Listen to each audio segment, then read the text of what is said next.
vinyl thing. I don't know if you saw that earlier. No, I didn't see that earlier. It's so good. It just looks amazing. The art on the vinyl, the Necrodancer vinyl, is awesome sauce. It's really cool.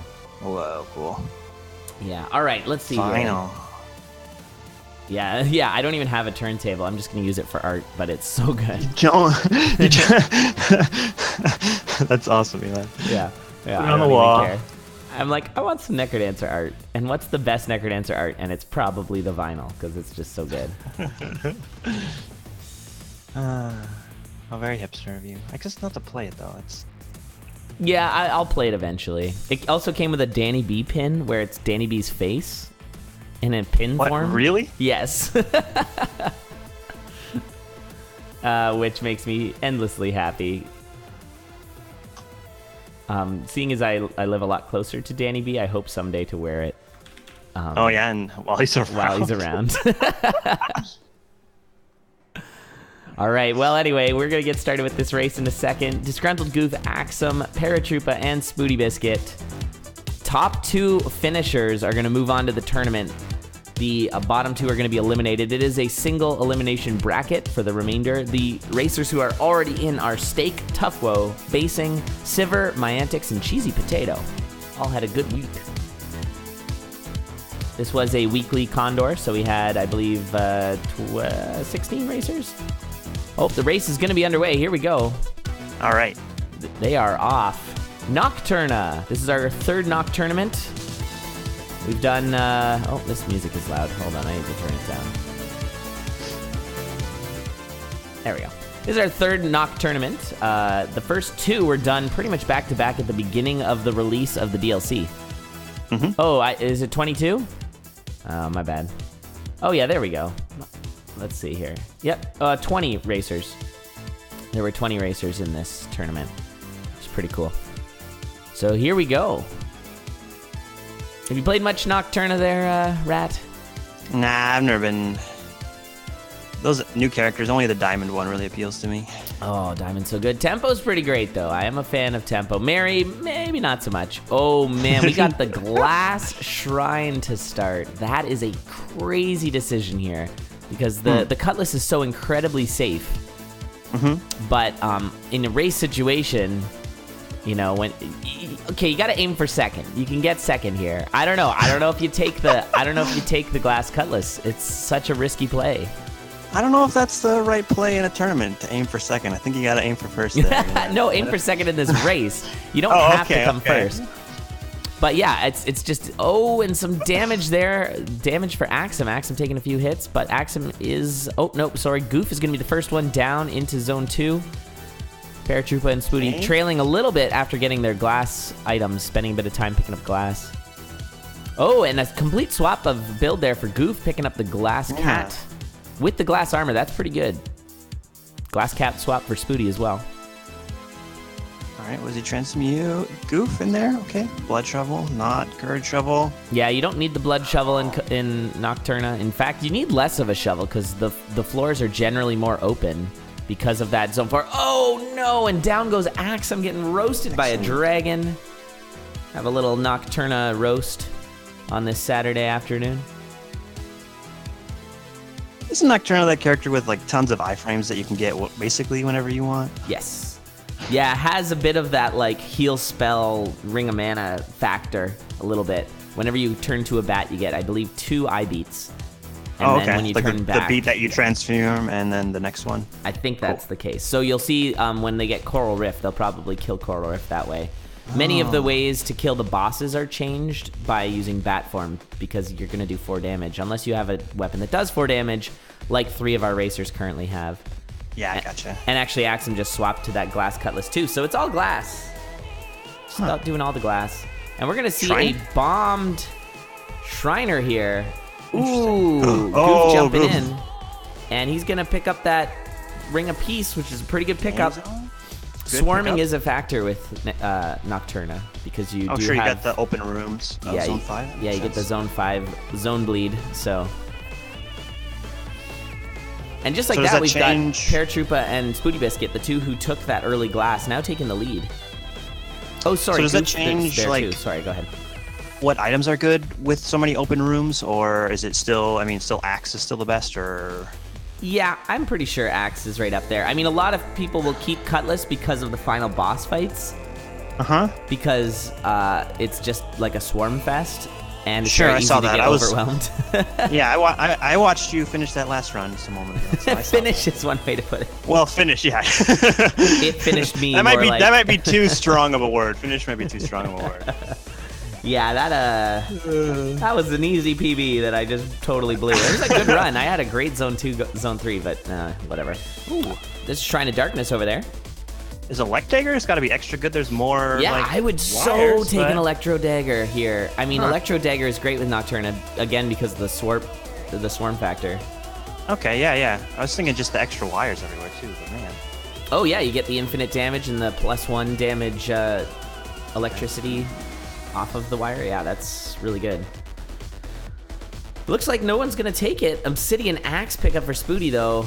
That's you know, one of the best weapons in the game, so can't argue with that. And here's Coral Rift. We'll see if we see the bat strat here for Oh, this is scary for Para. Wow. Oh yeah, Para's getting wailed on there, lost his shovel.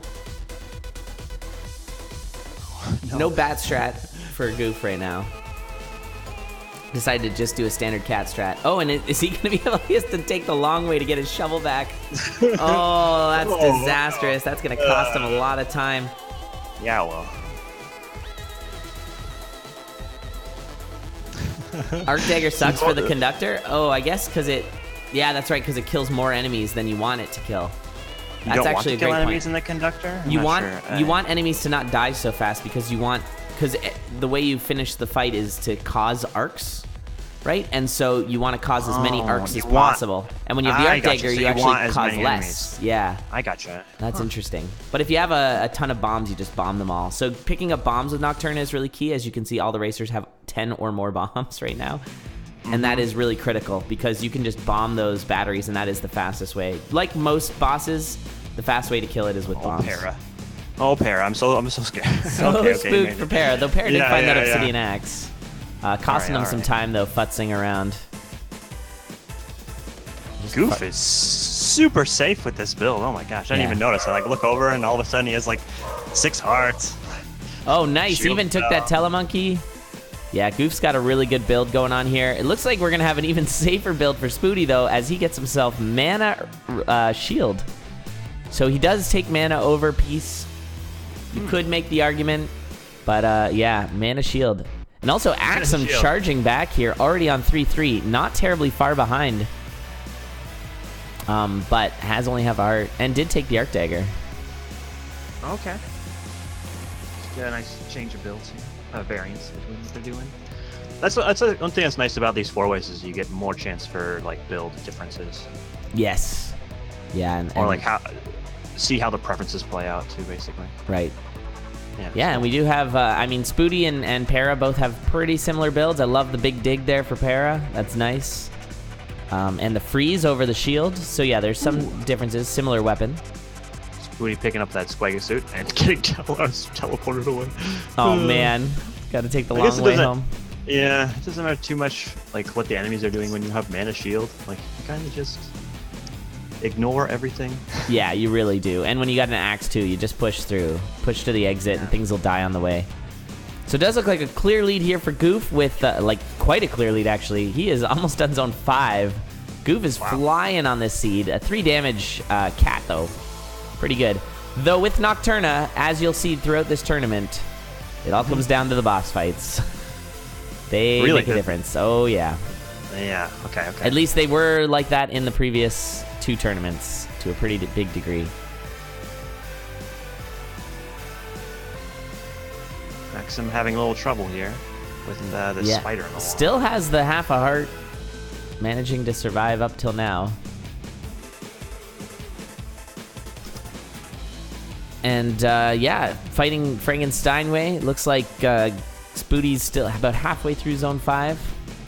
Nice use of the shield there just to make sure. And was that a flawless fight? No, it wasn't. But yeah, so Goof is on to the conductor. Final boss. This is incredibly fast. Greater bat spell. Greater bat spell.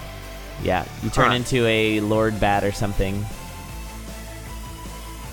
thinking you can't dig any walls ever, but no, there's no like I can't dig any walls. Yeah, So. it's just more being a bat where you. Maybe gives you full mapping, 8 damage, and yeah, you super can't dig walls. All right, so you can see some bomb strats here. Using that. Man, that was great. So yeah, using the shield spell there to just tank through all the bombs. And this is going to be a quick fight. Oh, so each one takes 2 bombs. Okay, that's great. Oh, I think it's 3 or 4. It takes more than 3 2 bombs per? Yeah, it's a lot. I think it's 3. So you want 2 bombs for the first phase, and then what? 6 more bombs for the last one? 3, 6. Is that right? 9. I don't know. So 11 bombs, I think, minimum. It might be more than that. It's 4 bombs per battery. So. Even for this, even this phase too. Yeah, that's crazy. All right, nice use of the shield there by Spooty, keeping himself safe. One thing that I find you want to get rid of quickly is so I don't know if you knew this. I feel like you did, but each battery controls an aspect of the fight. Did you know that? No, I don't. So one of them launches the wall pigs. Yeah, so if you break, I think it's the far left battery, the wall pigs will stop. And cool. And the wall pigs are bad because they kill extra enemies. And there it is. Spooty finishing second. Some impressive play by all 4 racers, though. Paratroopa not terribly far behind on the Frankensteinway fight, as is Axem. Axem with some excellent catch-up. Look at the difference in times there. Dude, that's not fair. He jumps around across the screen. I guess it's just like a teleport. But... Who's that? The conductor or whatever. In the fight. For the first phase, teleporting around. It's annoying. It looks annoying. Anyways. I think it's a cool fight. Anyway, it's cool. GG's. So it's going to be Goof and SpootyBiscuit moving on. Should you be gigantism for greater bat? Yeah, random movement's a good choice for in here too. Like random move it. You push up and it goes left. And then. Or maybe it's like an additional random movement, so you like move twice every turn or something. Whoa. But one of them's random. One of them's random. Oh, can someone mod that? That sounds like a lot of fun. Because you're gonna generally go in the right direction, but sometimes. Right, but sometimes you'll just stand in place because you move and then it moves you back. I love that. I love that. Let's see that. Someone make that mod somehow. Yeah. You could do that. 4 is like a lot of bombs, yeah. All right. All right. So is it best of 1 for this, or are we done? Yep, that's it.